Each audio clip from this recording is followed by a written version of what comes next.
नमस्कार साथियों, स्वागत है आपका हमारे YouTube चैनल में। आप छत्तीसगढ़ की किस जगह से हमारे समाचार सुन रहे हैं, कृपया कमेंट बॉक्स में लिखकर हमें जरूर बताएं। रायपुर से प्रस्तुत हैं छत्तीसगढ़ के प्रादेशिक समाचार। समाचारों के साथ मैं रजनी शुक्ला। पहले मुख्य समाचार। केंद्रीय निर्वाचन आयोग ने रिमोट वोटिंग मशीन पर चर्चा के लिए आज बुलाई सर्वदलीय बैठक। मुख्यमंत्री ने बलरामपुर में राज्य के पहले शहीद पार्क का किया लोकार्पण। पूर्व मुख्यमंत्री डॉक्टर रमन सिंह ने कहा है कि राज्य सरकार बिगड़ी हुई कानून व्यवस्था को छिपाने के लिए राष्ट्रीय सुरक्षा कानून लगाने की तैयारी कर रही है। और धमतरी में मोतियाबिंद का ऑपरेशन कराने पहुंची एक महिला माओवादी सहित 4 लोगों को पुलिस ने किया गिरफ्तार। अब समाचार विस्तार से। केंद्रीय निर्वाचन आयोग रिमोट मतदान मशीन पर चर्चा के लिए आज सभी राष्ट्रीय राजनीतिक दलों के अध्यक्षों, प्रमुख नेताओं और महासचिवों के साथ एक महत्वपूर्ण बैठक करेगा। बैठक में तकनीकी विशेषज्ञ समिति के सदस्य भी उपस्थित रहेंगे। आयोग ने अपने घर से दूर रह रहे मतदाताओं के लिए रिमोट वोटिंग की व्यवस्था शुरू करने का प्रस्ताव दिया है। इसके लिए बहु निर्वाचन क्षेत्र इलेक्ट्रॉनिक वोटिंग मशीन का उपयोग किया जाएगा, जो वर्तमान इलेक्ट्रॉनिक वोटिंग मशीन जितनी ही सुरक्षित होगी। इस नई मशीन का उपयोग कर एक ही मतदान केंद्र से 72 निर्वाचन क्षेत्रों में वोट डाले जा सकेंगे। यह व्यवस्था लागू होने से प्रवासियों के लिए मतदान आसान हो जाएगा। निर्वाचन आयोग ने इसके लिए कानून में अपेक्षित परिवर्तन, प्रशासनिक प्रक्रिया और मतदान के तरीके के बारे में सभी दलों से 31 जनवरी तक अपने सुझाव देने का अनुरोध किया है। मुख्यमंत्री भूपेश बघेल ने बलरामपुर में राज्य के पहले शहीद पार्क का लोकार्पण किया। इस शहीद पार्क को लगभग 40 लाख रुपए की लागत से तैयार किया गया है। बलरामपुर के शहीद चौक पर स्थापित इस पार्क में शहीद प्रधान आरक्षक लाजरुस मिन्स, शहीद आरक्षक महेश राम पैंकरा, शहीद आरक्षक अनिल खलको, शहीद उप निरीक्षक नबोर कुजूर, शहीद प्रधान आरक्षक मनाजरुल हक, शहीद उप निरीक्षक मसीह भूषण लकड़ा और शहीद प्रधान आरक्षक राम साय राम की प्रतिमाएं स्थापित की गईं। इनकी प्रतिमाओं के नीचे अमर शहीदों का बायोडाटा भी उकेरा गया है, ताकि हर कोई इनके योगदान के बारे में जान सके। वहीं मुख्यमंत्री की पहल के बाद इसी जिले के पुदांग गांव में सड़क निर्माण का कार्य भी शुरू हो गया है। सड़क बनने से पुदांग गांव के लोग 140 किलोमीटर दूर जिला मुख्यालय से सीधे जुड़ सकेंगे। इससे पहले गांव के लोग झारखंड के रास्ते छत्तीसगढ़ आना जाना करते थे। भाजपा के राष्ट्रीय उपाध्यक्ष और पूर्व मुख्यमंत्री डॉक्टर रमन सिंह ने कहा है कि छत्तीसगढ़ में राज्य की कांग्रेस सरकार ने एक बार फिर से आपातकाल लगाने की साजिश रची है। डॉक्टर सिंह ने पत्रकारों से चर्चा करते हुए कहा कि अत्यधिक असामान्य परिस्थितियों में राष्ट्रीय सुरक्षा कानून लगाया जाता है, लेकिन प्रदेश की राज्य सरकार बिगड़ी हुई कानून व्यवस्था को छिपाने के लिए राष्ट्रीय सुरक्षा कानून लगाने की तैयारी कर रही है। उन्होंने कहा कि राज्य सरकार के इस कदम से यह साबित हो गया है कि प्रदेश की कानून व्यवस्था सरकार के नियंत्रण से बाहर है। वहीं भाजपा के प्रदेश अध्यक्ष अरुण साव ने आरोप लगाया कि राज्य सरकार छत्तीसगढ़ में तुष्टीकरण और धर्मांतरण के मुद्दे पर काम कर रही है। उन्होंने कहा कि सरकार अपने अधिकार का दुरुपयोग कर रही है। प्रधानमंत्री नरेंद्र मोदी ने विद्यार्थियों, शिक्षकों और अभिभावकों से परीक्षा पे चर्चा कार्यक्रम में भाग लेने का आग्रह किया है। परीक्षा पे चर्चा का 6वां संस्करण 27 जनवरी को नई दिल्ली के ताल कटोरा इंडोर स्टेडियम में आयोजित किया जाएगा। श्री मोदी ने कहा कि यह कार्यक्रम परीक्षाओं को तनाव मुक्त बनाने और परीक्षार्थियों की सहायता करने के तरीकों पर चर्चा करने का अवसर प्रदान करता है। छत्तीसगढ़ के 3 शहरों रायपुर, दुर्ग और भिलाई में Jio to 5G सेवाएं शुरू हो गई हैं। मुख्यमंत्री भूपेश बघेल ने अपने निवास कार्यालय में इसकी शुरुआत की।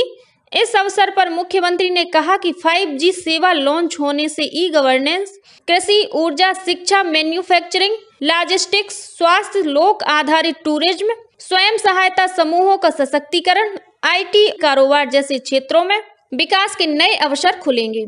मुख्यमंत्री ने कहा कि आधुनिक युग के युवा बहुत फास्ट हैं, जो तकनीकी का उपयोग कर रहे हैं। बढ़ती हुई और बदलती हुई टेक्नोलॉजी से हम सबको जुड़ना चाहिए। मोबाइल क्षेत्र 5G के उपयोग से मरीजों को भी बहुत मदद मिलेगी। केंद्रीय संसदीय समिति छत्तीसगढ़ में अनुसूचित जाति और अनुसूचित जनजाति वर्ग के लोगों के सामाजिक और शैक्षणिक स्थिति का अध्ययन करने के लिए कल रायपुर पहुंच गई है।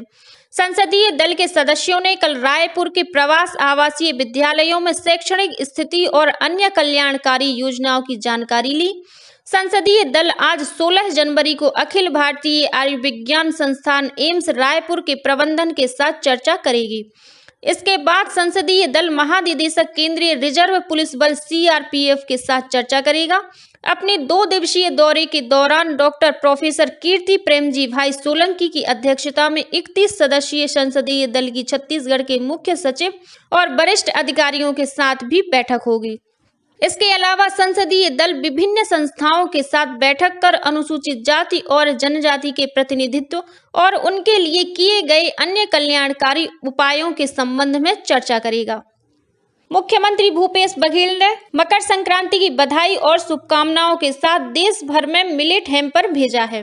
मुख्यमंत्री ने प्रधानमंत्री नरेंद्र मोदी सहित केंद्रीय मंत्रियों, देश भर के सभी मुख्यमंत्रियों, कलाकारों, साहित्यकारों, मीडिया, फिल्म जगत, राजनीतिक क्षेत्र से जुड़े व्यक्तित्वों को मिलेट हैम्पर भेजा है।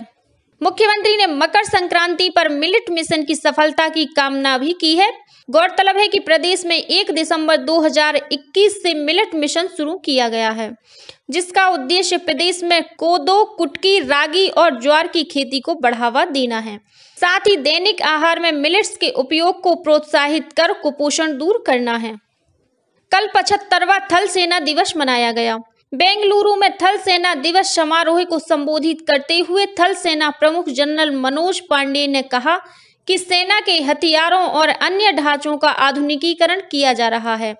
उन्होंने कहा कि सेना उन्नत तकनीकी को अपना रही है और स्वदेशी हथियारों तथा उपकरणों के विकास के लिए उद्योगों के साथ साझेदारी कर रही है, ताकि मौजूदा और भावी चुनौतियों से निपटा जा सके। उन्होंने कहा कि सेना भारतीय सीमा पर किसी भी आकस्मिक स्थिति से निपटने के लिए तैयार है। जांजगीर चांपा जिले के अकलतला में भारतीय जनता पार्टी का लोकसभा प्रवास कार्यक्रम आयोजित किया गया। कार्यक्रम में रायपुर सांसद सुनील सोनी ने पदाधिकारी और कार्यकर्ताओं की बैठक ली। बैठक के बाद सांसद श्री सोनी ने कहा कि केंद्र सरकार की कई योजनाओं का क्रियान्वयन राज्य सरकार द्वारा ठीक से नहीं किया जा रहा है। उन्होंने आरोप लगाया कि राज्य सरकार द्वारा कई योजनाओं में अनियमितता भी बरती जा रही है। इसके अलावा जिले में मोर आवास मोर अधिकार के तहत भी कार्यक्रम आयोजित किया गया। कार्यक्रम में ऐसे हितग्राहियों से आवेदन लिया गया जिन्हें अब तक प्रधानमंत्री आवास योजना के तहत घर नहीं मिला है। बलरामपुर रामानुजगंज जिला अपनी आदिम संस्कृति और परंपरा की अनूठी विरासत के लिए मशहूर है। इसी विरासत को और आगे बढ़ाने के लिए प्रतिवर्ष तातापानी महोत्सव का आयोजन किया जाता है। 3 दिवसीय तातापानी महोत्सव के पहले दिन की सांस्कृतिक संध्या में स्थानीय कलाकारों और प्रदेश के ख्याति प्राप्त कलाकारों ने अपनी प्रस्तुति दी।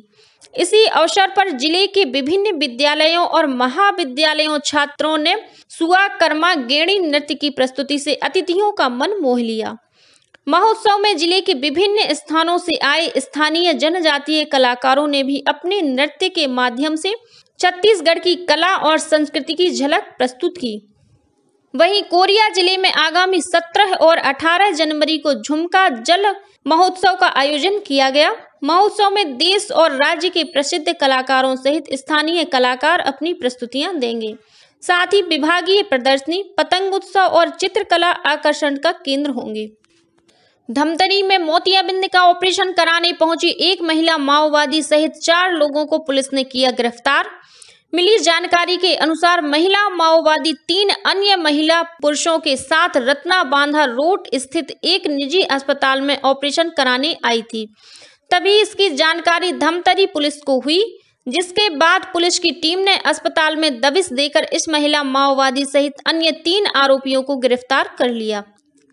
छत्तीसगढ़ के उत्तरी छोर के आखिरी गांव पुदांग में आजादी के 75 साल बाद सड़क बनाने का काम शुरू हो गया है। पुंदांग गांव बलरामपुर जिला मुख्यालय से करीब 140 किलोमीटर की दूरी पर स्थित है। गांव की आबादी करीब 2200 है। इस गांव की जिला मुख्यालय बलरामपुर से कनेक्टिविटी आजादी के 75 साल बाद भी नहीं हो पाई थी, मगर अब मुख्यमंत्री भूपेश बघेल के निर्देश पर सड़क बनाने का काम शुरू हुआ है, जो यहां के लोगों के सपने के सच होने जैसा है। प्रदेश के वन परिवहन मंत्री मोहम्मद अकबर ने शनिवार एक दिवसीय प्रवास पर कवर्धा जिले के सुदूर वनांचल क्षेत्र में पहुंचकर वहां 1,75,00,000 रुपए के विभिन्न विकास कार्यों की सौगात दी। मंत्री श्री अकबर ने बोड़ला विकास खंड के ग्राम रेगा खार जंगल से धमनी डीह सरई पतेरा रोड पर हाई लेवल पुलिया निर्माण कार्य, ग्राम खमरिया में शासकीय नवीन प्राथमिक शाला भवन, ग्राम पंचायत बरेंडा में पंचायत भवन, ग्राम पंचायत रेंगा खार कला और ग्राम सरई पतेरा में सामुदायिक भवन निर्माण कार्य का शिलान्यास और भूमि पूजन किया। और अब कुछ अन्य खबरें संक्षेप में। प्रदेश के परिवहन मंत्री मोहम्मद अकबर ने कबीरधाम जिले के रेंगा खार में नवनिर्मित फोर्टिफाइड थाना भवन का लोकार्पण किया। सीमा सुरक्षा बल द्वारा आयोजित आदिवासी युवा विनिमय कार्यक्रम का प्रथम जत्था दुर्ग से मैसूर के लिए कल रवाना हो गया। यह दल मैसूर में विभिन्न राज्यों के अन्य आदिवासी युवाओं से मिलकर उनकी संस्कृति से रूबरू होंगे और दुर्ग जिले के सुपेला थाना क्षेत्र के अंतर्गत नेहरू नगर ओवरब्रिज में अज्ञात वाहन की ठोकर से दोपहिए सवार एक युवक की मौत हो गई। इसी के साथ छत्तीसगढ़ के समाचारों का ये बुलेटिन समाप्त हुआ। नमस्कार।